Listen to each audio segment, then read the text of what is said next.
Grand risings and greetings, one and all. How you all doing? And I use the word how are you doing because I hope you're all doing something productive. It's me, Leash Ladybug, natural mystic. Yes, and I'm naturally, mystically in another set of fields and woods. So some of you may be wondering what it is that I do. I wonder myself sometimes. So, this is like a little step-by-step quickly of what it is I've done so far this morning. This is the pole they want me to climb to connect the customer's fibre. Okay? Fair enough. That one's nice and safe to climb, but look how far the cable goes. Okay? I'm going to walk and talk with you while I show you how far this cable goes. And they sent me out here to do it on my own. I was like, no way, I need assistance. So this is pole number 2, where the cable now goes to. You see it there? Tucked between the trees. So that's pole number 2. That one is what we call sterile. Too old to climb. 1928 is when it was put in the ground. It looked good, but you can't take a chance. And notice that I'm still walking. Haven't yet arrived at the customer's house. Haven't got there yet. One cable goes all this way. I think it's actually quite good, the way that the engineers, the way it's all been designed and the way it all happens and that. But wow. Yeah, we need some machinery and some drones to get through trees. And yeah, it's nuts, but I proper enjoy it. As you can clearly see, it's cold. I have on a hat and a scarf, but I'm still smiling. Got coffee, you know what I mean? Once you got coffee, let me come out of the little lane. And then this is where the cable's gonna end up. There you go, there's the other pole in the trees, and it goes all the way over there towards the edge of the customer's house. So yeah, that's just a little bit about what it is that we do, what it is that I do. And I'm waiting for a hoist driver, so that's the man with the bucket thing on the back, because like I said, one of the poles is not safe to climb. So we have one of those vehicles that comes up and he goes up in the little bucket thing, then he does all the work up there. Lucky him. He don't have ladders to climb all day, every day. But I do underground work as well. When I say underground, I don't physically mean I go under the ground. It means that I find the route that the cable has to take under the ground. So yeah, that's just a bit about me. So while I'm waiting for the hoist, I just like to go for a walk. And like I said, just appreciate nature. Because, like, why wouldn't you want to take a little walk out here and see how the other half live? Do you know what I mean? Like, some of these houses that I service and that, they're mega. They're not mansions that have been turned into flats and apartments on the inside. But yeah, they're actually, like, just proper nice. And I get to just relax, really. Like, you know, I get to think. I can sit and write a chapter of my book in the van while I'm waiting for the hoist. And I can really make use of my personal time. On company time. So I shouldn't even really be here, but I just thought, you know what, I need to share a little bit more about who I am and what it is that I do. So also, because I'm a mentor for girls, Womanhood Academy for Girls, WAG, just in case you're wondering, I'm trying to encourage more women and women of colour, for want of a better word or expression, terminology, phrase, to actually get into engineering. There's a field or an industry that is screaming for us, and not just in the UK. So this isn't a recruitment drive, but it's to plant seeds. Because when I was at college, I wanted to either fix cars or fix aeroplanes, and I was talked out of it. It was like, why don't you become a teacher like your auntie?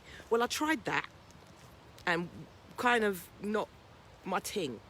I'll be honest. I'm very good at educating and passing information and knowledge on. I'll say that, but not in the school environment. I found the curriculum very restrictive. I knew that there were lots of problems in the background for a lot of these children that would affect their education, affect their school. So I couldn't fix all of that.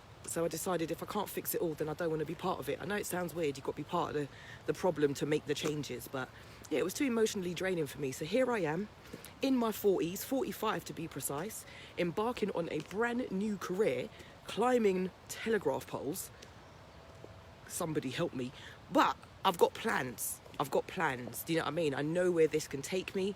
I know what I can do with this information. I get a qualification, and that's what I'm doing at the moment. I'm learning and I'm earning. And the money all right. Me not lie, me get look after. Me go to a hotel, me go to jacuzzi, me sit down in sauna, me go for a swim. Yeah, this is the life. You got to look after yourself when you're doing physical work. And I much respect to the men and the women out there that go out there and grind. And when I say grind, we get dirty. Yeah, if I don't get dirty every day, I don't feel like I've done a hard day's work. It's so weird for someone who used to love her fingernails and prancing about in offices looking sweet. This is completely the opposite end of the scale for me. But it's what I really wanted to do. Always been kind of a tomboy, or more kind of outgoing than sitting at a desk, really staring at a screen. I'm not a counsellor type person in regards to sitting there and listening to people. So me being out on my own a lot of the time, being in nature, speaking to 1 or 2 customers every now and then, like, you know what I mean? I love it. Open road, music, yeah, discovering and exploring new places, and then getting customer serviced with their fibre, their super fast fibre. You got to say it like that. That's what you super fast fibre. So yeah, that's me. I just thought I'd do a bit of a tune in, check-in, Turn-Up Tuesday.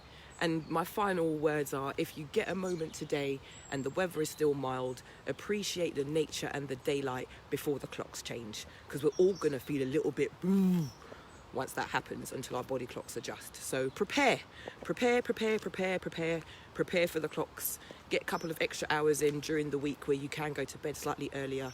Get your body adjusted to what's about to happen with the daylight hours. That's me. I'm going to drink the rest of my coffee before it gets cold, and I'll jump in and check in with you all. Thanks for those of you who stayed and listened and watched and comment. Thank you, Althea. Yes, I'm becoming an engineer. At the moment, I'm an apprentice, and I like that word. It's a very promising word. It's a word full of potential. I love it. I love what I'm doing. I know that sounds weird, but it's taken me a really long time to find what I like and what's that there's a fit. And I'm only small. I don't want you not to think that I'm a giant. I'm only 5'2". I'm not a big woman, as in a tall woman, and I'm like 9 stone. So it's not for everybody. I'm not scared of heights, obviously, but it's just to say that, yeah, anyone can do it. I'm not trying to be a man. I'm not trying to do a man's job. So I don't want anyone to think, I'm not trying to do a man's job. Women do things differently. But we are capable of going into engineering and doing certain things as well. And I just want to put sound engineers, there's so many different types of engineering that is very, very, very much suitable to all people from all walks of life. So yeah, if you've got a young person and they're looking to try and embark on a career, don't know what they want to do, try your best to get them into a company where there's an apprenticeship scheme, because it's the greatest feeling when you're learning and earning. And if I'd have done this 20 odd years ago, I may not have appreciated it then as much as I do now, but I would have seen the benefits in regards to a pension and all the, the stuff that comes with being with a company like this for the last 20 years if I was here. Yeah, there were a lot of changes, things change, we're rare within companies, within big business, but yeah, just encourage children, if they're not starting their own business as well or being entrepreneurs, apprenticeships. Push for an apprenticeship. You don't come out of university with no debt. You know what I mean? I tried that. Yeah, stumbling block. And this feels like I'm really restarting my life. Restarting my journey, restarting my career, just restarting a lot of stuff. And for me, it's very much timely. The right time, the correct time for me. So I'm just going to plant seeds. That's what I do, is just plant seeds. Then it's up to others whether they want to water them or not. All right, so I've been here long enough. Take care. Much love. Bye.